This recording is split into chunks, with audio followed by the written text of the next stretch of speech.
Thanks, everyone, and welcome to day 2. Thanks to the organisers for making this amazing conference. It's been really good so far, and I've really enjoyed the talks. So, I'm Simon Pilkington. I'm a software engineer at Prime Video within Amazon, and I'm here to talk today about the SmokeFramework, which Amazon open-sourced a little over a year ago.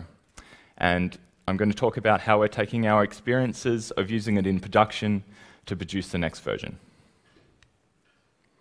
So quickly, a bit of background. So I'm a software development engineer at Prime Video. Before Prime Video, I was on the frameworks team for the retail website within Amazon, so Amazon.com. I'm originally from Melbourne, Australia, and on social media I am Tachyonics, which is a very geeky reference to a show called Doctor Who. But what do I actually do? So day to day at my work, I'm one of the many people who make this happen. The Prime Video play button. Now, I don't know how many people use Prime Video, maybe everyone here uses Netflix. But if you do use Prime Video, I'm one of the people that help you actually watch things when you play this button. So more specifically, I work on the ingestion pipeline. So we get sources, such as movies and TV shows, from our partners, such as studios or TV networks. Some stuff happens in the middle there, and then the content is available for customers to play on devices and tablets and phones and things like that. And it turns out that quite a lot actually happens during that question mark. We might have titles with multiple languages or subtitle tracks. There might be a high dynamic range version of the source for Dolby Vision or HDR10+. There might be 5.1 surround sound or Dolby Atmos available. We have to make that content available as quickly as possible in some cases, such as just after broadcast content for live events. And we have to encode the content into various bit rates for a good streaming experience across different network conditions.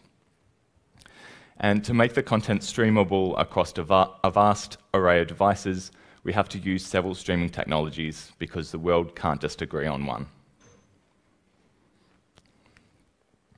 So to manage all this, we have an encoding platform that accepts requests to encode content, such as a movie or TV episode. And based on what input is given to us, we need to work out what needs to be produced and how to produce it.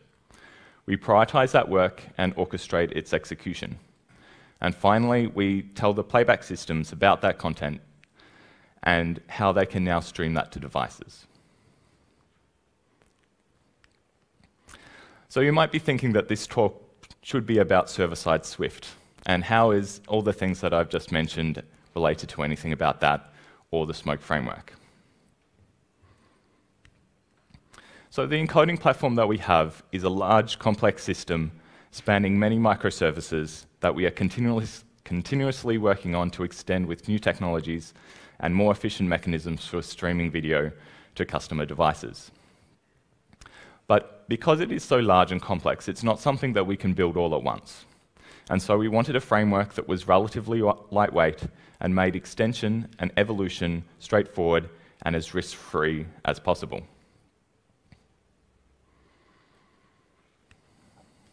So we built the SmokeFramework to help.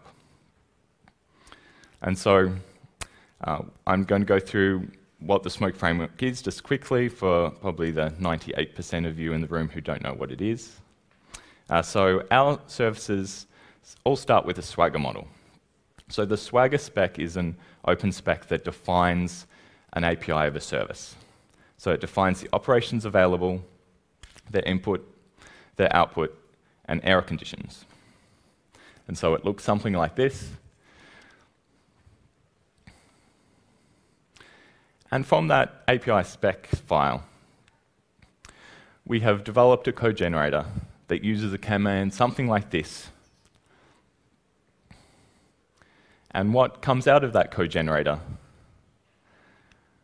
is a fully compilable and operational service. So you could just run that command and bundle up this code and run it on the cloud. It wouldn't do anything particularly useful, but it would compile and it would run.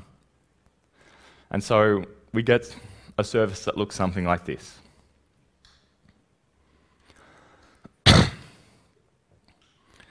So the code generator that we have developed gives you the models that come out of the Swagger spec, and it has things like enumeration for strings with value restrictions, structures for data models, and if an attribute is required in the model, it is non-optional in code. We have routing for incoming requests to operation handlers, a stub for the context type, a stubbed handler for each defined definition, stubbed unit tests for each of those handlers, and clients for calling your service or to use during testing.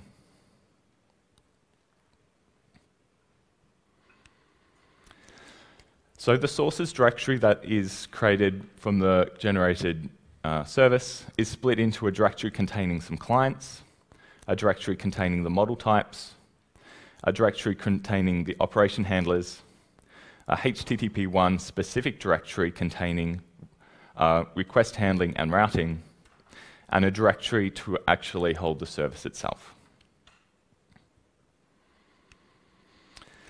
In the operations directory, we have a file for each operation handler, which is the main thing that we modify for each service. And the most important thing that is generated is the operation handler for each operation defined in the API. And it's just a function, and ideally a pure function. Now you might notice that this function is synchronous. So the function is called, we work out the result, we return it or throw an error, and either of these, the response that we return or the error that is thrown, is written by the framework as the HTTP response. And this is what we generate using our code generator because it is a simple programming model.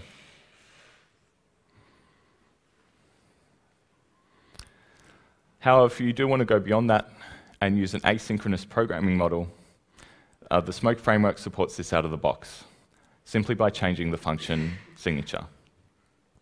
And this is also an open extension point for the framework, where integrations for any family of functions can be written.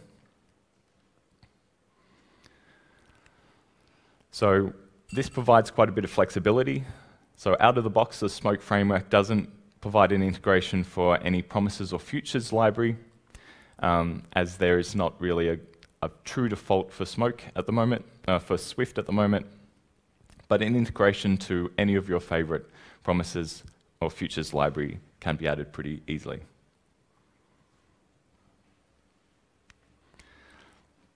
And because these operation handlers are functions, they are really easy to test. The operation handler can simply be called as any other function and its output verified. And as it is ideally a pure function, there's no global state to set up or tear down or potentially to get confused between the tests that you run.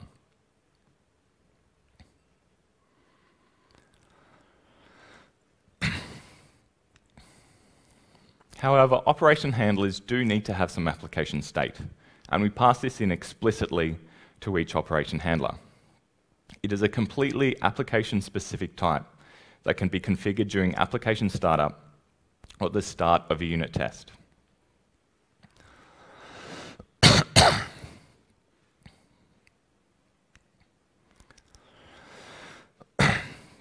It allows different configuration to be easily and clearly set up for unit tests.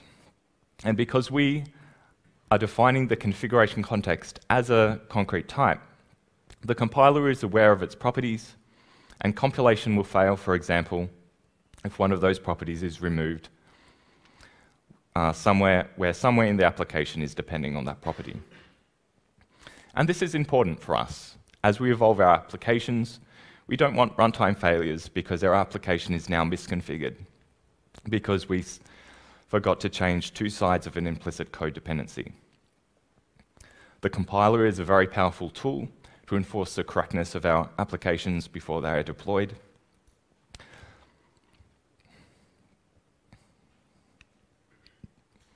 And so from here we can build out our services and deploy them to production, using a lot of the infrastructure that AWS provides.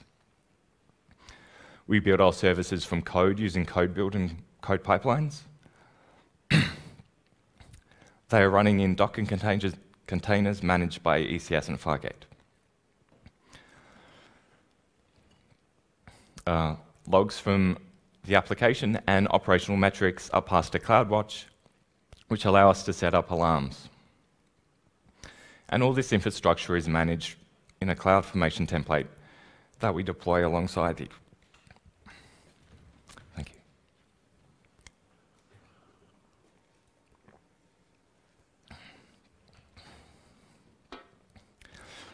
And all this infrastructure is managed in a CloudFormation template that we deploy alongside the application build process. But how do we use other AWS services? So this is all very good. We've deployed something to the cloud, but it does nothing. So we need to interact with other services that we build and other AWS services, such as databases. So to do that, we built another library, which is Smoke AWS. And this library has clients for a number of AWS services. It provides clients with exponential fall-off retries, and it has built-in support for rotating and assumed credentials. And because we heavily use DynamoDB for persistence, we created a higher-level library that uses Codable with support for optimistic locking and version rows.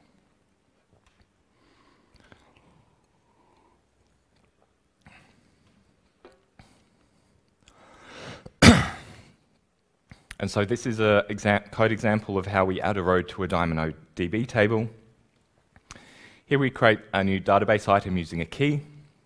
So in this case, it is a primary key made up of a partition key and a sort key, and a payload for the database row, which is a type that conforms to Codable.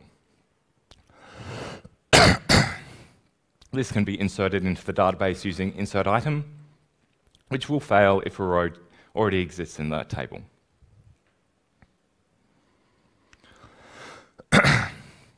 Rows can be retrieved using get item and updated using update item. Get item will fail if the database row doesn't exist. An update item will fail if the database row doesn't exist, or by default, if the database row has been updated between being retrieved and the update attempt. And this is optimistic locking, where you hope for the best, but you have to do something else if an update has occurred between those two things. So this is Smoke DynamoDB. It provides both synchronous and asynchronous variants of all its APIs. There is a query API to perform queries on partitions, to retrieve rows from within that partition, decoding each row into the appropriate codable type. You can also provide conditions on the sort key to retrieve a subset of the rows in the partition. We also provide convenience APIs on top of the base insert, update, and get APIs to conditionally update rows and to handle when there are concurrent updates to rows. So this is where we are. We have a bunch of SmokeFramework services working away in production. We have completed some projects and are starting to work on some new, hopefully even more exciting ones, which involve extending the services that we have already built. But the world doesn't stand still. Since we worked on SmokeFramework 1, a lot has happened to the server-side.swift ecosystem, and these are really exciting things. So Swift 5 got a result type, which is a small thing, but quite important. Swift Neo 2 was released, which I'm sure does exciting stuff for us. And the server-side work group has moved towards standardizing key mechanisms such as logging and metrics APIs.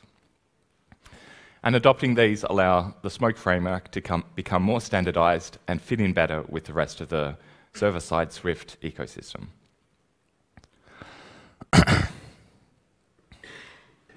So let's look at logging for a moment.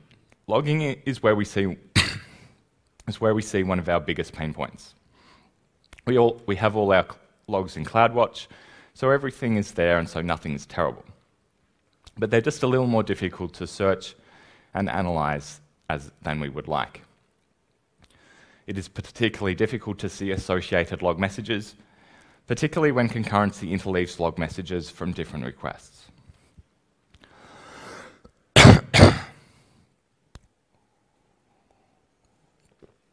And we basically just have to make sure that we cram all the important information into the log message because there's no way to tag associated logs. So we've started working on SmokeFramework 2.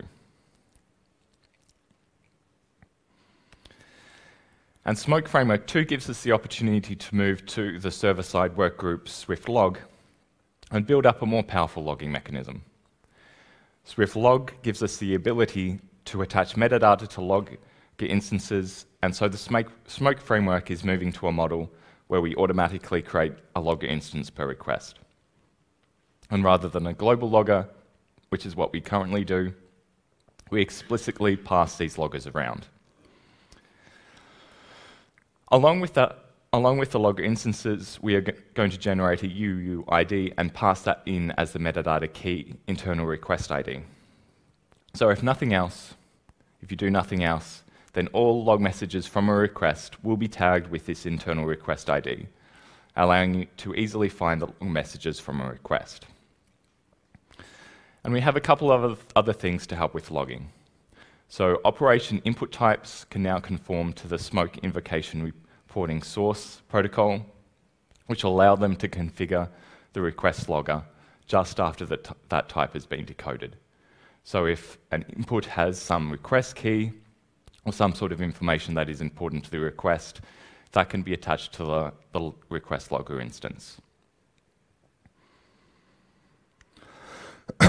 And we're also looking to integrate with tracing protocols, and this will allow you to do things like configure the request logger from the incoming request to retrieve trace IDs from the upstream services, and to propagate that request to outgoing requests, such as propagating those request IDs to downstream services, and to report request level information externally to something like a tracing service.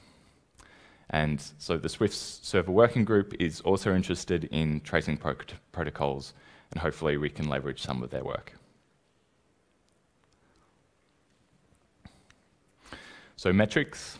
Again, we now have a standardized approach to metrics with the server-side workgroups Swift metrics, and SmokeFramework 2 will have the ability to automatically emit 4 request metrics.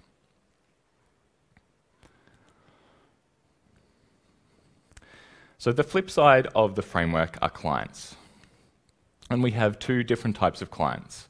We have the Smoke AWS clients, and we have the generated API gateway clients by SmokeFramework Application Generate. And all the things here that we're talking about are also applicable to clients. So we are going to update the generated clients with all the things that we're talking about here, to use a Swift 5 result type, to be built on top of Swift Neo 2, and to integrate with Swift Log and Swift Metrics. So for the generated clients, each API will now provide the logger to use for processing that request. And because we are now using a standardized API, that can be from the Smoke framework or any other framework.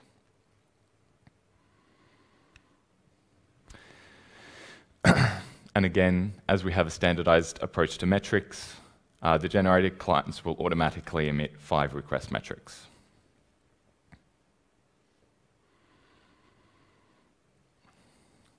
And so built on top of these generated clients will be Smoke AWS 2. And this will be an update to our AWS library. So Smoke AWS 2 will be built on Swift Neo 2, and will have support for Swift 5 and later. We are also adding support for Ubuntu 18.04, in addition to the existing support for Ubuntu 16.04. The library will provide a SwiftLog integration to console, suitable for CloudWatch logging or anything that is scraping the console. And we will hopefully be adding a Swift metrics integration for CloudWatch. So we're currently working towards SmokeFramework 2 and Smoke AWS 2. If you'd like more information, we have a Gitter community, which you can sign up to and discuss things there.